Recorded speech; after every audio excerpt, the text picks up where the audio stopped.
My daughter-in-law called me a pig, and that single word changed everything. I can still hear it echoing in my ears at 2 in the morning when I stand in my kitchen, unable to sleep, staring at things that used to mean something.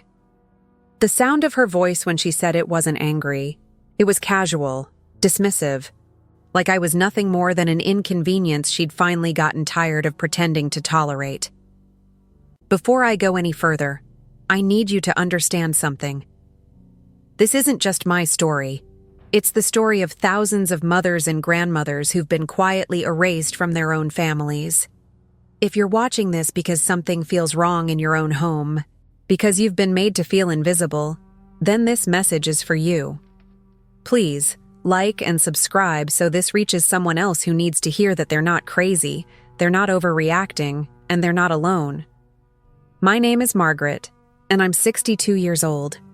I've lived my entire life in Oak Park, Chicago, on a quiet suburban street where modest homes sit side by side with chain-link fences and the neighbors still wave when you pass. My house is a small cottage with peeling paint that I keep meaning to fix, and a vegetable garden out back that produces more tomatoes than I know what to do with. The bathrobe I'm wearing right now, this soft pink one that's worn so thin at the elbows you can almost see through it, I've had for 15 years. It was a Mother's Day gift from my son, back when he still remembered things like that. I was cleaning out the refrigerator when I should have been sleeping. It's become a habit, this middle-of-the-night organizing, this compulsive need to throw away food that nobody ate. There was a plate of deviled eggs on the second shelf, covered in plastic wrap, and when I picked it up I realized I'd made them 3 days ago for Sunday dinner. Nobody had touched them. Not one. My son and Linda had come over with the grandchildren, stayed for exactly 45 minutes, and left without eating anything I'd prepared. Linda had brought her own casserole, said something about the kids being picky eaters, and I'd watched my own food sit there getting cold while everyone praised hers. I stood there holding that plate, and something inside me just cracked.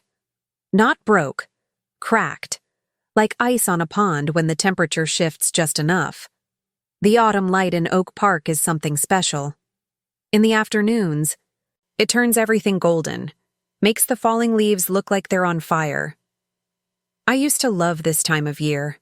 I'd spend weeks making peach preserves, jarring them up with those little gingham covers, giving them to everyone at church, to the neighbors, to my family. It was my hobby, the thing that made me feel useful. My mother taught me how to make them when I was 7 years old, standing on a step stool in her kitchen, and every summer since then I've kept that tradition alive. But last September I made 30 jars and gave them all away. And do you know how many thank you notes I got? 0. Do you know how many people even mentioned them the next time I saw them? 3. And one of those was just to tell me the jars were sticky. I believed in reciprocity. That's the word for it, right? I believed that if I gave enough, sacrificed enough, loved enough, then love would come back to me. It was a contract I thought we all signed when we became family. I'd given up so much, my dignity, mostly, though I didn't see it that way at the time. I'd accepted insults disguised as concern. I'd allowed my son's wife to slowly push me to the margins of my own son's life. I'd smiled through countless small cruelties because I thought that's what good mothers did. They endured. They made it work. My Singer sewing machine sits in the corner of my living room where it's sat for 40 years. My mother left it to me when she died, and I've made everything on it. Curtains, quilts, my son's Halloween costumes when he was little, my daughter's prom dress. It still works perfectly. But Linda made jokes about it last Christmas, called it vintage in that tone people use when they really mean outdated or pathetic. And my son laughed. He actually laughed at his own mother's things. And I just sat there with my paper church fan, the one with the funeral home advertisement on the back, fanning myself because I was so hot with shame I thought I might faint. That's what I'd become. A woman who fanned herself with funeral home advertisements while her family mocked her. Chapter 2. I need to tell you about the years before all this. The years when I thought I was doing everything right. When my son married Linda 12 years ago, I was thrilled.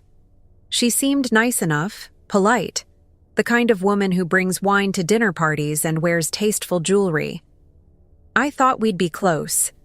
I imagined Sunday dinners where we'd laugh together, shopping trips, the kind of relationship I'd seen other mothers have with their daughters-in-law. I imagined being the grandmother who was always welcome, always needed. I started giving immediately. That's what I do. I give. I babysat 3 days a week when their first child was born so Linda could go back to work. I didn't ask for payment. Family doesn't charge family, right? I cooked meals and brought them over in containers they never returned. I hemmed Linda's work pants on my mother's old Singer because she complained about the alterations place being too expensive. I watched their dog when they went on vacation. I sent birthday cards with checks inside, anniversary cards with restaurant gift certificates, thinking of you cards with lottery tickets tucked in. I sacrificed my time, my money, my energy. I canceled plans with my own friends to accommodate their schedules. I rearranged my whole life around their needs. And I told myself it was worth it because this was what love looked like. This was how you kept family close. My daughter Emma saw it differently. She'd come over and find me exhausted, making 3 dozen deviled eggs for some event at Linda's work, and she'd say, "Mom, why are you doing this? They don't appreciate it." And I'd get defensive. I'd say she didn't understand, that this was what mothers did, that when she had children of her own, she'd see. But Emma was right. She saw what I couldn't, or wouldn't. There were good times, too, or at least times I remember as good. Sunday dinners where the whole family gathered around my table. I'd make pot roast with carrots and potatoes, homemade rolls, apple pie with ice cream. I'd use my good dishes, the ones with the gold trim that I only brought out for special occasions. Linda would sometimes compliment the food, and my son would hug me when they left.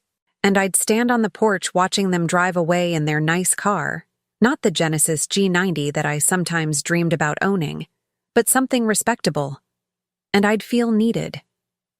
I'd go to their house and help Linda organize the playroom, fold laundry while she napped, scrub their bathrooms because she said she was too tired. I told myself I was helping. I told myself they needed me. What I couldn't see was that I was teaching them to expect my labor without gratitude. I was training them to take me for granted. My faith told me to be patient, to turn the other cheek, to honor my children. I'd sit in church with that paper fan moving the air in front of my face, listening to sermons about sacrifice and service, and I'd feel righteous. I was doing it right. I was being the kind of mother God wanted me to be. But God never asked me to accept disrespect. I know that now. The first real sign should have been when Linda started making comments about my cooking. Little things at first. "Oh, Margaret, this is so rich. I'm trying to watch my cholesterol." That made me feel like I was doing something wrong by feeding people. Then she started bringing her own food to my house, her own dishes to Sunday dinner, saying her kids preferred organic or gluten-free or whatever the trend was that month. She never asked me to make those things. She just showed up with them and replaced what I'd made. My son said nothing.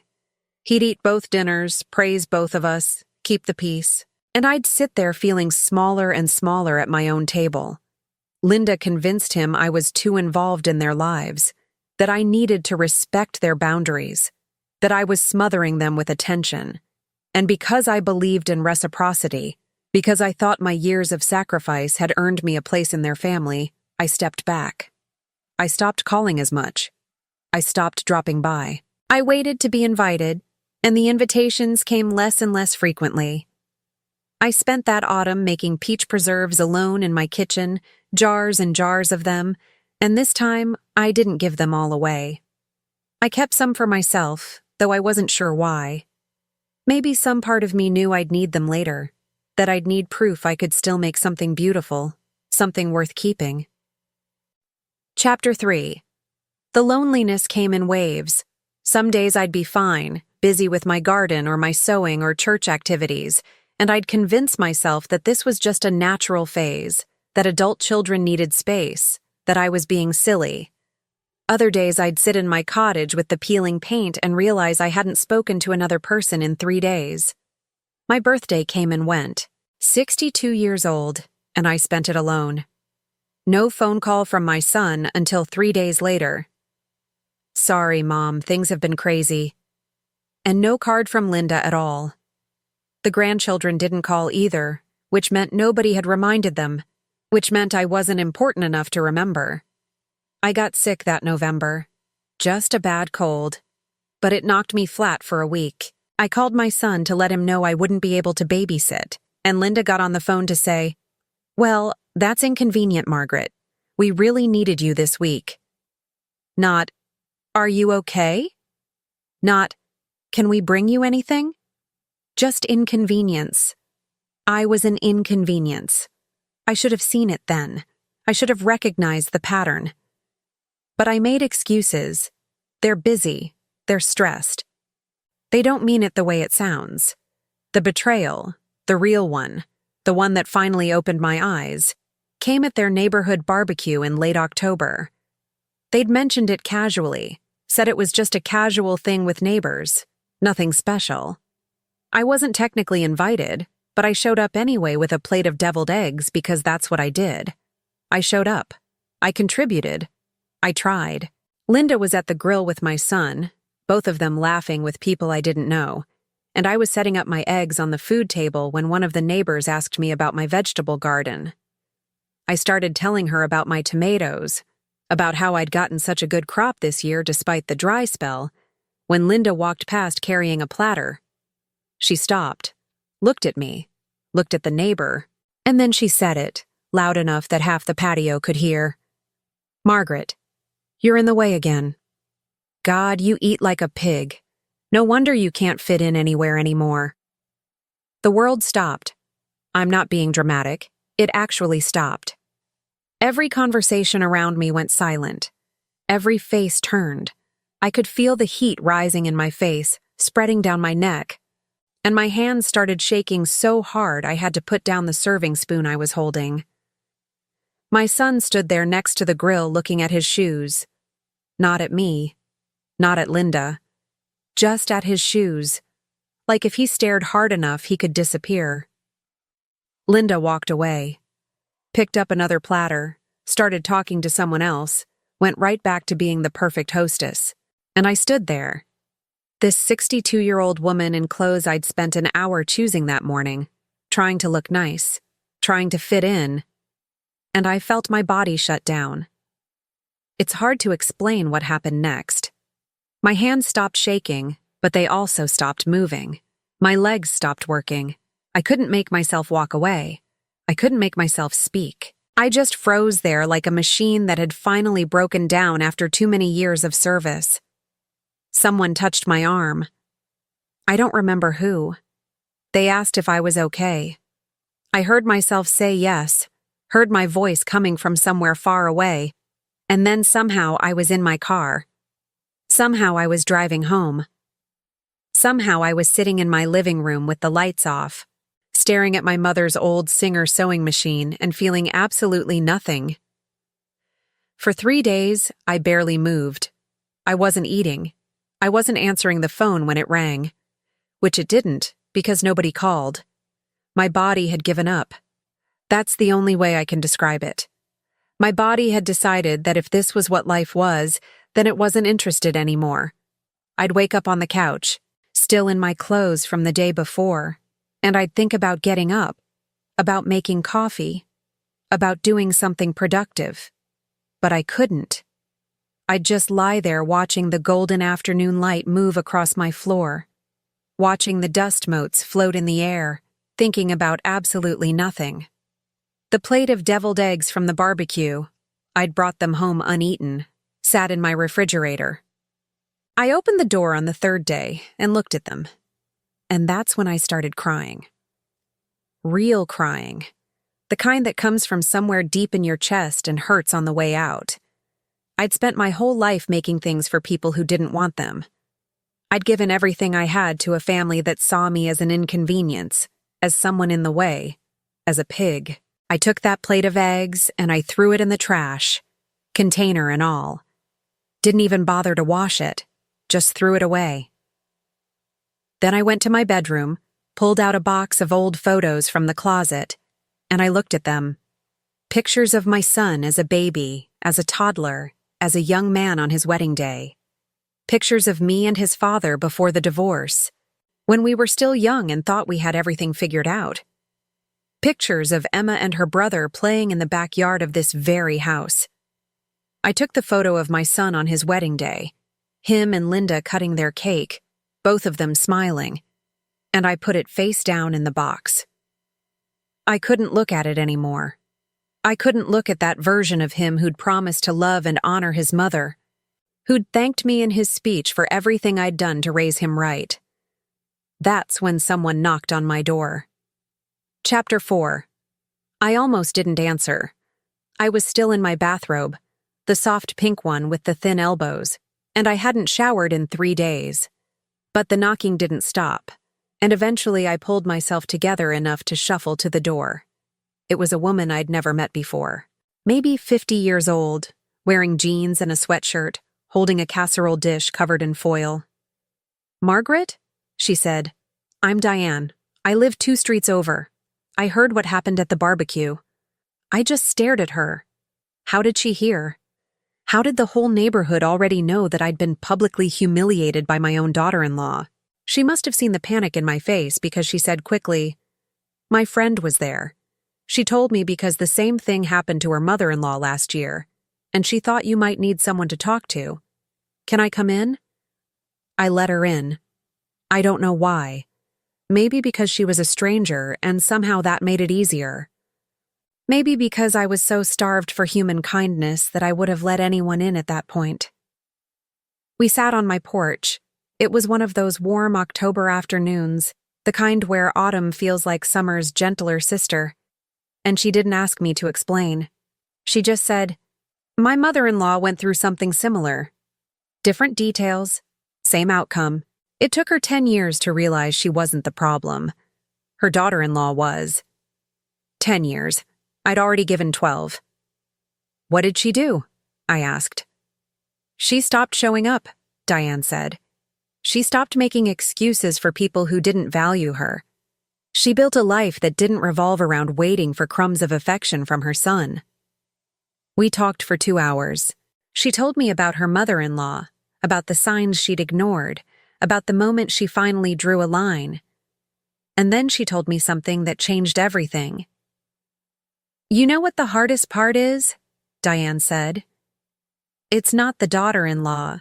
It's your son. He's the one who's supposed to protect you. He's the one who should have said something when she called you a pig. But he didn't. And until you make him face that, nothing's going to change." After she left, I sat on that porch until the sun went down, thinking about everything she'd said. She was right. Linda was mean, Linda was cruel, but my son was complicit. He'd stood there and let it happen. He'd chosen his wife over his mother, and he'd done it so many times that it had become normal. That night, I started making calls. I called my daughter Emma first, told her everything. She wasn't surprised. She'd been waiting for me to see it for years. But she was angry. Really angry. She wanted to drive over immediately and confront them, but I asked her to wait. I needed to do this right. I called my younger son, Michael, the one who lives in California. He'd always gotten along better with Linda than I had, and I thought maybe he'd defend her, but when I told him what had happened at the barbecue, he went quiet. Then he said, "Mom, I'm so sorry. I didn't know it had gotten that bad." "Did you know it was bad at all?" I asked. Silence. Then, "Yeah, I knew." That hurt almost as much as the original insult. Everyone knew. Everyone had watched me being slowly erased from my own son's life, and nobody had said anything because it was easier not to. I called my sister, my closest friend from church, 3 other women who'd known my family for years. I didn't exaggerate. I didn't dramatize. I just told them the truth, that Linda had called me a pig in front of neighbors, that my son had said nothing, that I'd been isolated from my grandchildren, that I'd accepted years of small cruelties because I thought that's what family required. Word spread fast. That's the thing about truth. When you finally start telling it, people listen. People who'd seen things and kept quiet suddenly felt permission to speak up. My sister told me about times Linda had badmouthed me at family gatherings. My church friend told me about seeing my son and Linda at the store with the grandchildren. And when she'd asked where I was, Linda had rolled her eyes and said something about me being difficult. Difficult. I'd been nothing but accommodating my entire life, and I was difficult. 2 weeks after the barbecue, my son finally called. Not to apologize, not to check on me. To ask if I could babysit the following weekend because Linda's mother was coming to town and they wanted to take her out to dinner. Linda's mother. The woman who lived 3 states away and visited once a year. She got dinner. I got asked to babysit so she could have dinner. No, I said. What? No, I can't babysit. Mom, we really need you. Linda's mom is only here for the weekend. Then Linda's mom can babysit, I said, and I hung up.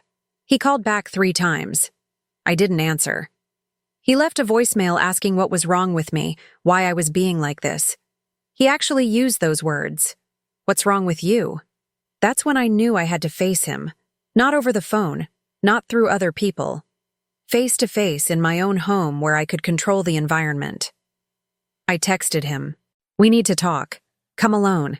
He showed up the next evening looking confused and annoyed, like I'd inconvenienced him by asking for his time. We sat in my living room, my mother's Singer sewing machine between us like a witness. What's going on, Mom? He asked. And I told him. Everything. The years of sacrifice, the insults I'd swallowed, the way Linda had systematically pushed me out of his life, the barbecue, the pig comment, his silence. He started making excuses immediately. Linda was stressed. Linda didn't mean it that way. I was being too sensitive. I was making things awkward. Stop, I said. Just stop. He stopped. Your wife called me a pig in front of strangers, I said. And you stood there and said nothing. You didn't defend me. You didn't tell her she was out of line. You just looked at your shoes and let it happen. I didn't want to cause a scene. You caused a scene by letting her disrespect your mother. We sat in silence for a long moment. Then he said something I'll never forget.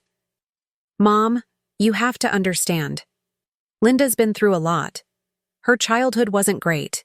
She has issues with her own mother, and sometimes she projects that onto you. So I'm supposed to be her emotional punching bag? I didn't say that. That's exactly what you said. He looked at my mother's sewing machine, at the old paper church fan on the side table, at the peeling paint visible through the window, and I saw it in his face, that flicker of shame, of recognition. He knew his house was nicer than mine. He knew he drove a better car. He knew he'd built a comfortable life while I'd struggled to keep up my property taxes. And he'd let his wife treat me like garbage anyway. Things need to change, I said. If you want a relationship with me, if you want your children to know their grandmother, things need to change, or I'm done. You don't mean that. I've never meant anything more in my life. He left angry. I stayed calm. And that difference told me everything I needed to know. Chapter 5. The first morning I woke up and didn't immediately think about what they needed from me felt like breathing air after being underwater. I'd spent so many years organizing my life around their schedules, their preferences, their demands, that I'd forgotten what it felt like to simply exist for myself. I made breakfast. Not deviled eggs or peach preserves or anything elaborate. Just scrambled eggs with cheese and toast with butter, and I sat at my kitchen table and ate it slowly, tasting every bite. That's my liberation symbol now. Cooking only what I want to eat. It sounds small, but it's everything. For years, I'd made foods I didn't even like because someone else preferred them. I'd spent hours preparing dishes that no one appreciated. I'd filled my refrigerator with things that would go to waste, no more. I started small. I cleaned out my refrigerator and threw away everything I'd been keeping for other people. Old condiments Linda preferred, snacks for the grandchildren who rarely visited, ingredients for dishes my son used to love but never asked for anymore. All of it went in the trash. Then I went to the grocery store and bought things I liked. Good cheese, fresh bread, a bottle of wine I'd been wanting to try. I came home and put it all away in a refrigerator that suddenly looked spacious and manageable. Diane, the woman who'd knocked on my door that first day, started calling to check on me. We'd meet for coffee sometimes, just talk about nothing in particular. She never asked about my son or Linda. She just treated me like a person worth spending time with, and that was revolutionary. I started taking walks around the neighborhood in the afternoons when that golden autumn light made everything beautiful. I'd noticed things I'd been too busy to see before. How the leaves collected in certain corners of yards, how the chain-link fences caught the light, how the modest homes on my street had a kind of dignity to them that I'd stopped appreciating. One evening, I drove past a car dealership and saw a Genesis G90 in elegant bronze sitting in the showroom. I pulled over and just looked at it. The salesman came out and asked if I wanted to test drive it, and I almost said no. What business did I have even looking at a car like that? But then I thought, why not? Who says I can't? I test drove that car. I sat in the leather seats and smelled the new car smell and felt the smooth handling, and for 20 minutes I pretended I was someone who could afford beautiful things. The salesman gave me his card, said to call if I was interested, and I kept that card. Put it in my wallet next to the grocery receipts and the church bulletin. I'm not going to buy that car. I can't afford it. But I keep that card as a reminder that I'm allowed to want things, even if I can't have them. I'm allowed to dream. My son didn't call for 3 weeks after our conversation. Neither did Linda. I didn't call them either. I was teaching them, and myself, that I could survive without them. The hardest part was the grandchildren. I missed them terribly. But I also knew that if I reached out, if I backed down, nothing would change. They'd learn that Grandma would always cave, that they could treat me however they wanted, and I'd still be there waiting. So I waited, and while I waited, I did something I never thought I'd do. I called a lawyer, not for anything dramatic, just to make sure my will was in order, to make sure that if something happened to me, my estate would be divided fairly, and my daughter Emma would have control over my medical decisions. I wanted to make sure that even if my son continued to choose Linda over me, I'd still have some control over my own life. The lawyer asked if there were any disputes in the family. I told her about the situation, and she said something that surprised me. You might want to consider writing a letter to your son. Not threatening, just clear. Documenting the issues and your expectations. Sometimes having it in writing makes people take it seriously. So I wrote a letter. I went through 7 drafts, tearing them up when they sounded too angry or too hurt or too desperate. Finally, I got it right. It was 2 pages, single-spaced, and it laid out everything. The years of sacrifice, the pattern of disrespect, the incident at the barbecue, his complicity, and my expectations going forward. I didn't mail it yet. I put it in a drawer and waited to see what would happen next. What happened next was Thanksgiving. Chapter 6. They didn't invite me to Thanksgiving dinner. Emma called to tell me she'd heard from Michael, who'd heard from our cousin, that Linda was hosting this year, and Linda's mother would be there, and apparently there wasn't room for me. There wasn't room for me. At my son's house, for the holiday where we're supposed to give thanks for family. Emma wanted me to come to her house in Michigan. She offered to pay for the plane ticket, but I told her I needed to stay here, that I had something to do. I spent Thanksgiving morning making a peach pie from the preserves I'd made that summer. I set my table with my good dishes, the ones with the gold trim. I made a small turkey breast, mashed potatoes, green beans, cranberry sauce. I invited Diane and 2 other women from church who also didn't have family nearby. We had a beautiful meal. And that evening, when everyone had gone home and I was washing dishes, my doorbell rang. It was my son. Alone. "Can I come in?" he asked. I let him in. We sat in the living room again. Same spots as before. My mother's singer between us. Linda's upset that you didn't call about Thanksgiving, he said. I actually laughed. Couldn't help it. Linda's upset that I didn't call about the dinner I wasn't invited to? You know you were invited. You're always invited. No, I'm not. I haven't been invited to anything in months. I've been tolerated. There's a difference. He was quiet for a moment. Then, I talked to Michael and Emma. They both told me things I didn't know. Or things you didn't want to see. Maybe. He looked tired, really tired. And for a moment, I felt that old instinct kick in, the need to make him feel better, to smooth things over, to sacrifice my own needs for his comfort. But I didn't move. I just waited. I didn't realize how bad it had gotten, he finally said. The things Linda says about you, the way she talks to you, I guess I just got used to it. You got used to your wife calling your mother a pig? He flinched. No. God, no. That was wrong. I should have said something. I should have said something a long time ago. Yes, you should have. I'm sorry, Mom. Those words. I'd waited 12 years to hear them. And now that I had, they felt both enormous and insufficient. An apology doesn't undo years of damage. It doesn't erase the pain. But it's a start. What are you going to do about it? I asked.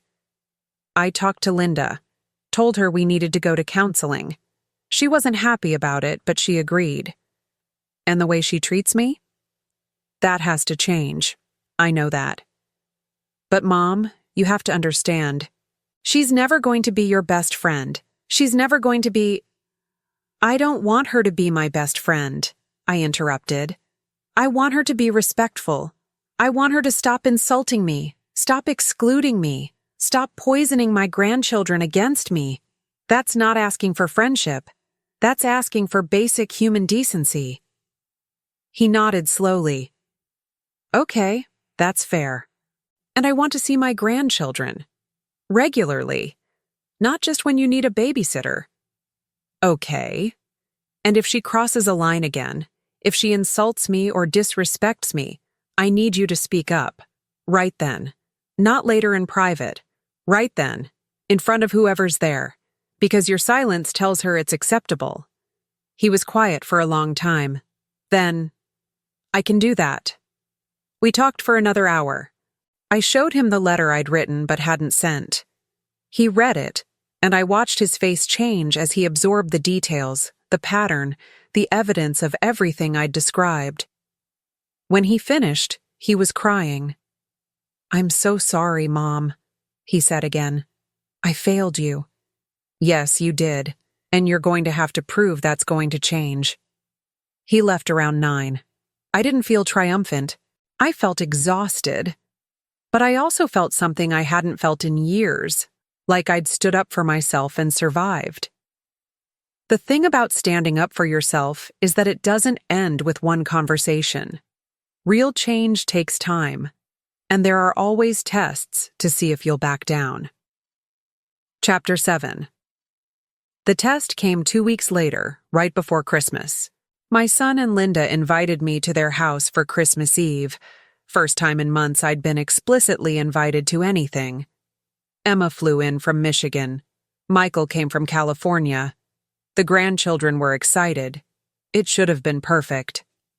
But when I walked in, carrying pies I'd made from my peach preserves, Linda was wearing a new necklace that I recognized. It had belonged to my mother.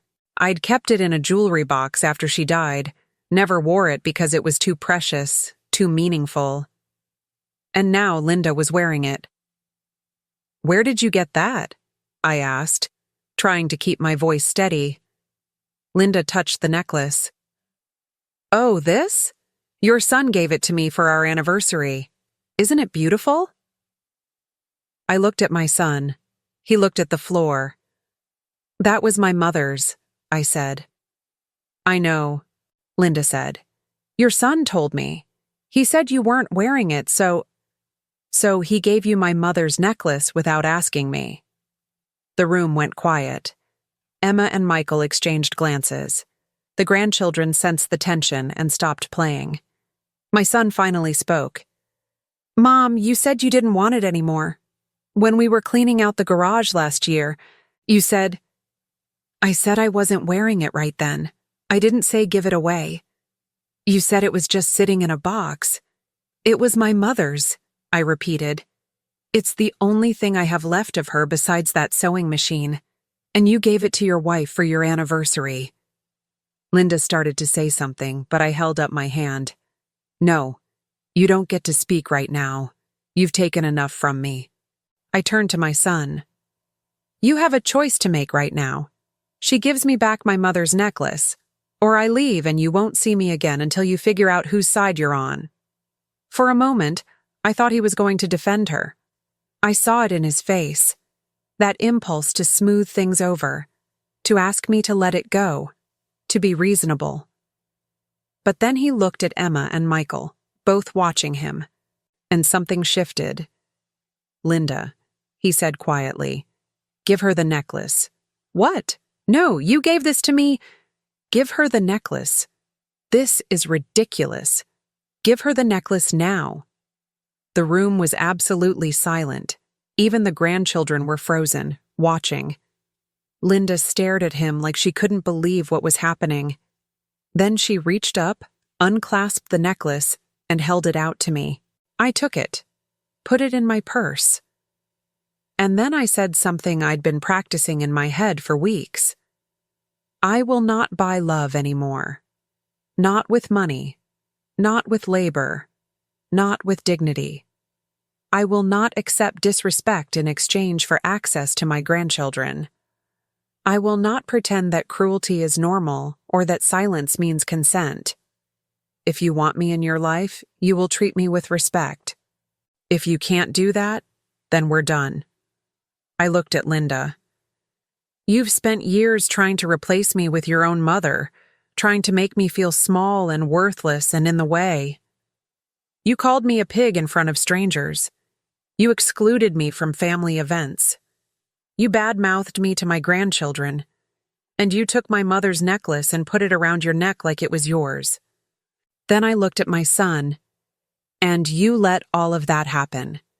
You chose your wife over your mother over and over again, and then you acted surprised when I finally stopped showing up. Emma started clapping, slowly at first, then louder. Michael joined her. The grandchildren looked confused, but they started clapping too. Linda left the room. I heard a door slam somewhere in the house. My son stood there looking like his world had just tilted on its axis. Mom, I'm leaving now, I said. But the kids can come to my house tomorrow if they want. We'll make Christmas cookies, just them and me, if that's okay with you? He nodded. I drove home with my mother's necklace in my purse, and when I got there, I didn't put it back in the jewelry box. I put it on. Wore it while I made myself dinner. Wore it while I watched TV. Wore it to bed. I wanted to feel the weight of it. The reminder that some things are worth fighting for. The next day, all 3 grandchildren came to my house. My son dropped them off and didn't come in. We made cookies. We played in the snow. We watched Christmas movies. And when he picked them up, the oldest one hugged me and said, Grandma, are you and Mom fighting? Your mom and I have some things to work out, I said. But that's not your problem. You just love both of us, okay? After they left, I got a text from Linda. 3 words. You win, Margaret. But that's the thing. She still didn't understand. This wasn't about winning. This was about surviving. This was about refusing to be erased. What I didn't know was that there were still consequences coming. Not just for her, but for everyone. Chapter 8. January came cold and bright. My son and Linda went to counseling like he'd promised. I started seeing my grandchildren every other weekend. The rules were clear. Linda didn't have to be there, but she had to be civil when she was. My son had to speak up if she crossed a line. and I had to stop sacrificing myself to keep the peace. Emma helped me repaint my cottage. We picked a warm yellow that made the whole house feel new. We replaced the chain link fence with a simple wooden one. Nothing fancy, but mine. She even helped me reorganize my garden, plant some new things that would come up in spring. The Singer sewing machine got a new spot, in the window where the afternoon light hit it perfectly. I started sewing again. Made curtains for my kitchen. Made a quilt. Made things for myself, not for other people's approval. I started volunteering at a local senior center, helping women who'd experienced abuse or neglect from family members. The stories I heard were devastating. Women who'd given everything to their children and been abandoned. Women who'd been financially exploited. Women who'd been called pigs and worse. Who'd been told they were worthless. Who'd believed it. I met a woman named Patricia, who was 83 and living in a nursing home paid for by Medicaid because her son had stolen her life savings. I met Maria, whose daughter-in-law had convinced her son to put her in memory care even though she didn't have dementia. I met Ruth, whose grandchildren had been told she was crazy and dangerous and refused to see her anymore. I started speaking at churches, at community centers, anywhere they'd let me. I told my story, not for sympathy but as education. I talked about the patterns, the red flags, the ways good people convince themselves to accept the unacceptable, and I shared statistics that shocked everyone, including me. Research proves that half of all people with dementia experience abuse. Half. And when it comes to nursing home residents, 1 in 5 was neglected at least once per year. Those numbers aren't just statistics. They're mothers and grandmothers, and people who worked their whole lives and gave everything they had, only to be discarded when they were no longer useful. I started helping other women document their experiences, write letters to their families, set boundaries. Some of them reconciled with their children, some didn't, but all of them found their dignity again. My daughter Emma moved back to Chicago in March. She'd been planning it anyway, but she said watching me rebuild my life made her want to be closer. She found a house about 20 minutes away, close enough to visit regularly, but far enough that we both had space. We had Sunday dinners at my house now. Sometimes my son came with the grandchildren. Sometimes Linda even came, though she sat there uncomfortable and quiet, like she was being forced to attend a funeral. She never apologized for calling me a pig. Never acknowledged what she'd done. But she stopped actively excluding me, and my son stopped letting her control access to the grandchildren. Michael called more often from California. We talked about things beyond just family drama. His work, his life, his hopes.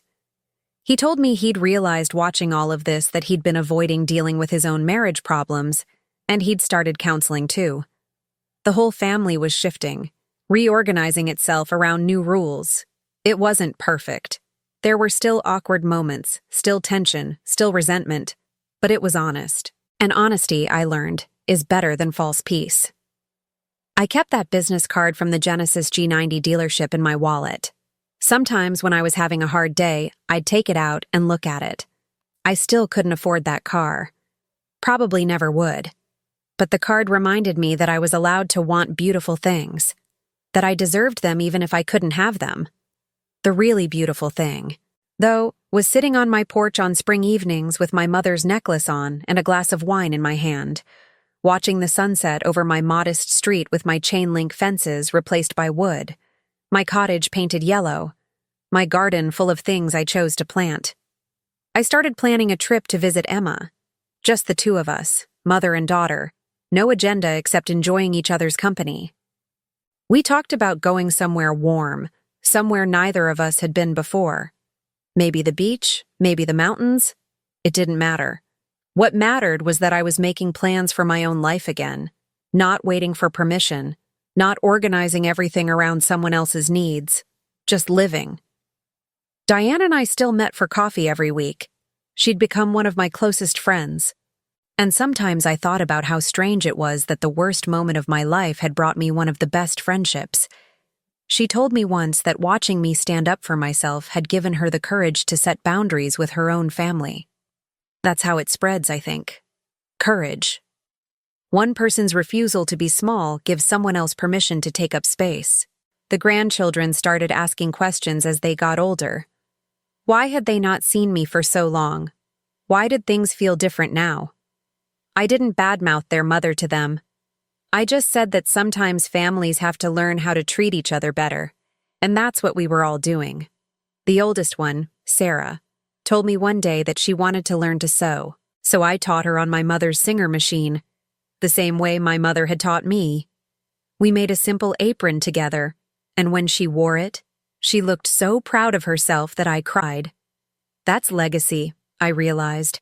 Not the pain you endure or the insults you swallow, but the things you teach, the strength you model, the refusal to disappear that you pass down to the next generation.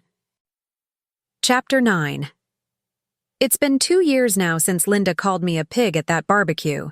2 years since I stood in my kitchen at 2 a.m. staring at deviled eggs nobody wanted, and finally understood that I'd been trading my dignity for crumbs of affection. My relationship with my son is better but different. We're not as close as we were before all of this, and we never will be. Some things, once broken, don't go back together the same way. But we're honest with each other now. He knows I won't accept disrespect. I know he's trying to do better. That's something. Linda and I are cordial. She stopped trying to exclude me after she realized it wasn't working anymore, that I'd built a life that didn't revolve around her permission. We'll never be close. I've accepted that.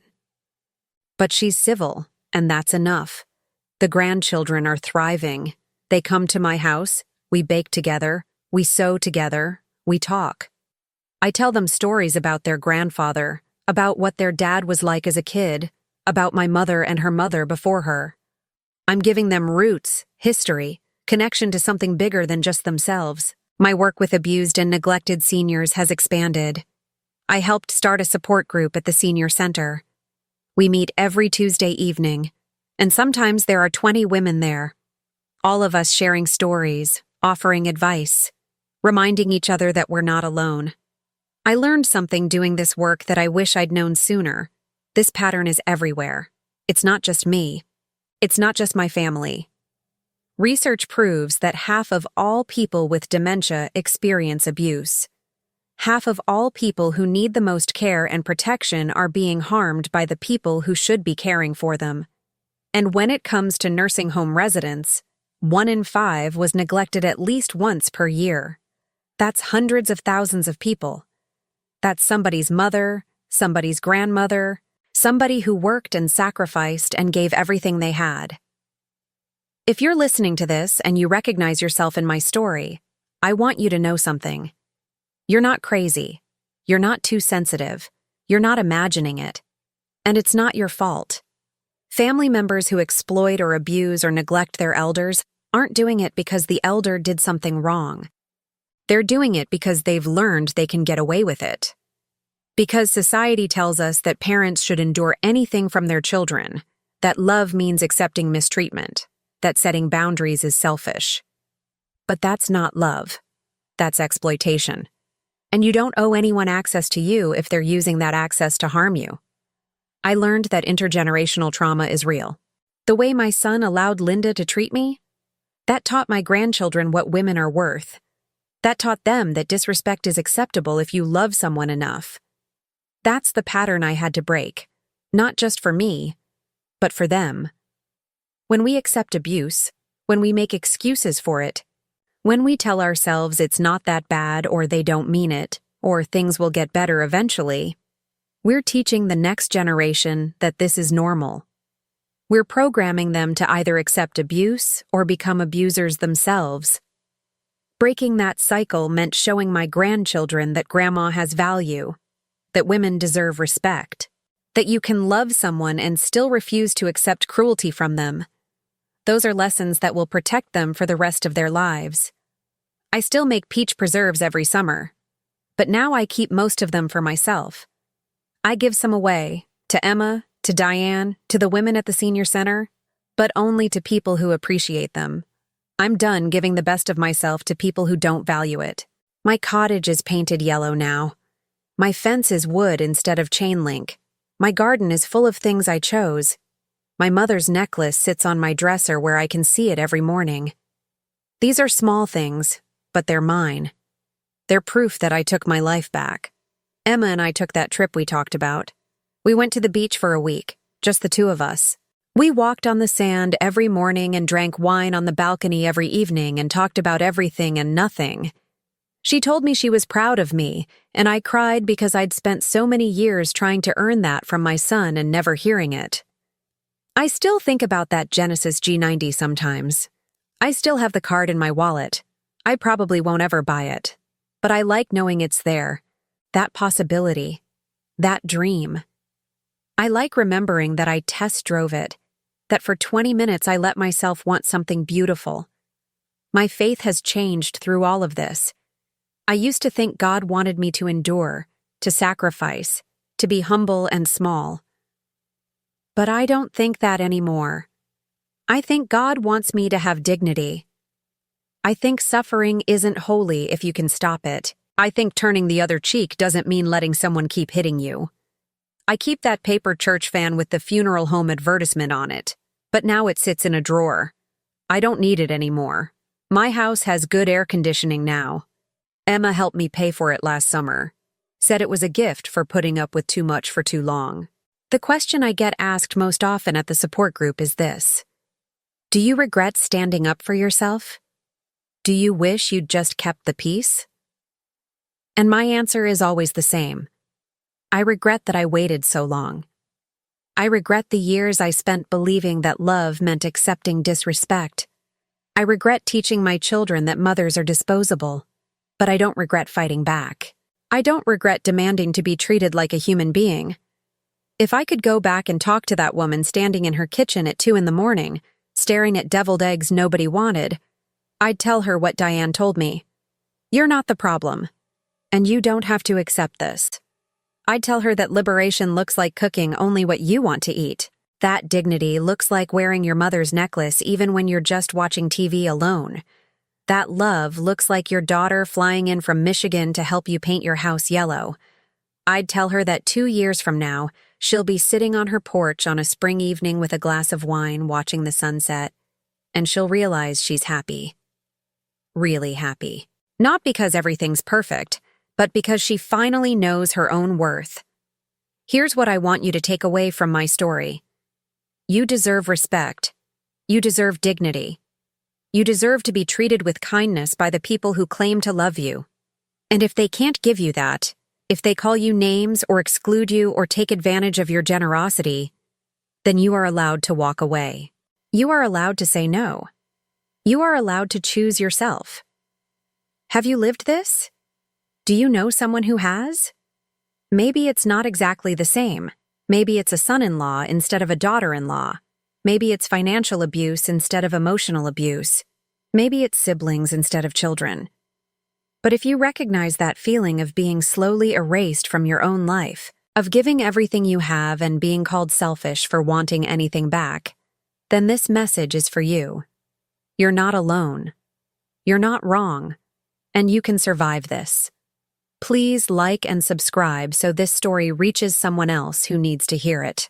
Someone who's standing in their kitchen at 2 a.m, wondering if they're crazy for feeling hurt. Someone who needs permission to value themselves. Someone who needs to know that it's possible to take your life back, even when it feels impossible. 2 years ago, my daughter-in-law called me a pig, and that was the moment everything changed. Not the moment she lost everything. The moment I gained it all back, my dignity, my peace, my life. And you can have that too.